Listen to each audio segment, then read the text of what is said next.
बिस्मिल्लाहिर्रहमानिर्रहीम। अस्सलाम वालेकुम स्टूडेंट्स। आज का हमारा लेक्चर होगा पास्ट इंडेफिनिट के बारे में। याद रखिए, पास्ट इंडेफिनिट एक ऐसा टेंस है जिसमें माजी में किसी काम के होने का बताया जाता है। निशानी तो आप लोगों ने पढ़ी होगी जूनियर क्लासेस में, अलिफ छोटी है या बड़ी है, या दूसरे मानों में भी ता है, ता था वगैरह वगैरह। लेकिन याद रखिए, ये ऐसा जमाना है जिसमें ये बताते हैं कि जमाना माजी में काम हो गया। मैंने चाय पी, मैं लाहौर गया, तलबा ने अपने सवालात हल किए। जमाने माजी में ये काम किया। बनाने का तरीका बहुत सीधा सादा है। सब्जेक्ट आएगा, वर्ब की दूसरी फॉर्म आएगी और साथ एंड पे ऑब्जेक्ट आ जाएगा। नेगेटिव बनाने के लिए सब्जेक्ट के बाद डिड नॉट, और याद रखिए डिड के बाद हमेशा वर्ब की पहली फॉर्म आती है, दूसरी नहीं।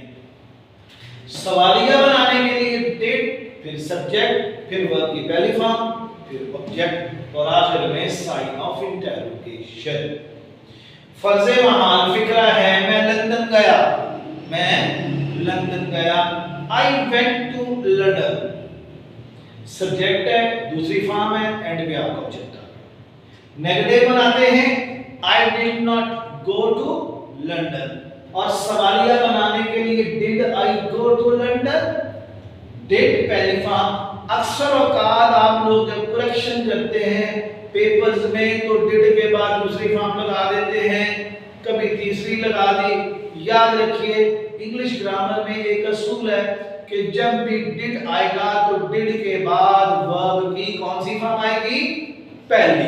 भूलना नहीं है आपने। और आखिर में साइन ऑफ इंटरोगेशन। एक चीज और जो गौर तलब है, आपने ये कहा कि ऐसा काम जो जमाना माजी में हुआ, पास्ट इंडेफिनिट है।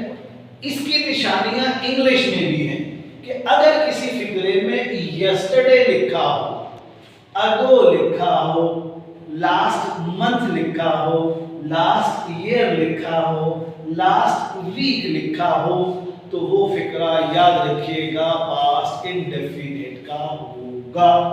मसलन हम कहते हैं he helped me 5 days ago, कि उसने 5 दिन पहले मेरी मदद की। तो अगो जाहिर करेगा ये फिक्रा जो है पास्ट इंडेफिनिट का होगा। हम कहते हैं the prime minister of Pakistan delivered his lecture in Quaid e Azam university yesterday, past indefinite है। हम कहते हैं Pakistani cricket team won the test match last week, past indefinite है। तो ऐसा फिक्रा इंग्लिश का जिसमें ये निशानियां लिखी हों, यस्टरडे आ जाए, अगो आ जाए, लास्ट के साथ last month, last week, last year, last moment, last century, last hour, वो पास्ट। अब एक और वेरी वेरी इंपॉर्टेंट पॉइंट जो है कि जब हम WH वर्ड्स के साथ सेंटेंसेस बनाते हैं तो फिर हमने इसको इस्तेमाल कैसे करना है।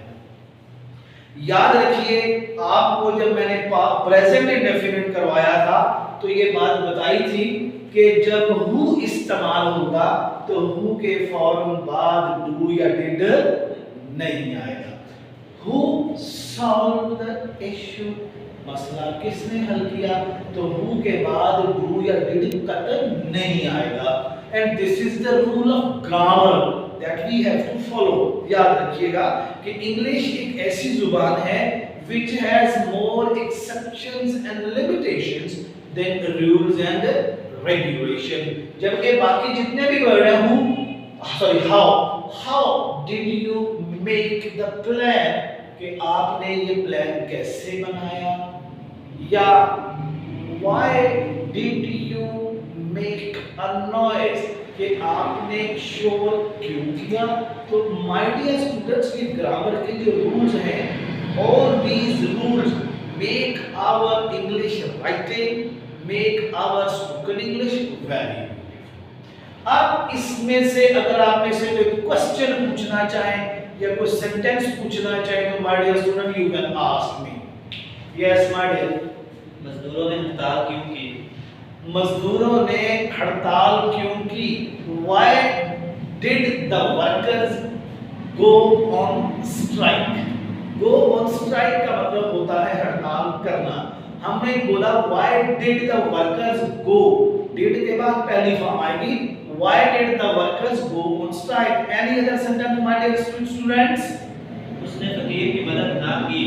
उसने बैगर की या फकीर की, गदागर की मदद ना की।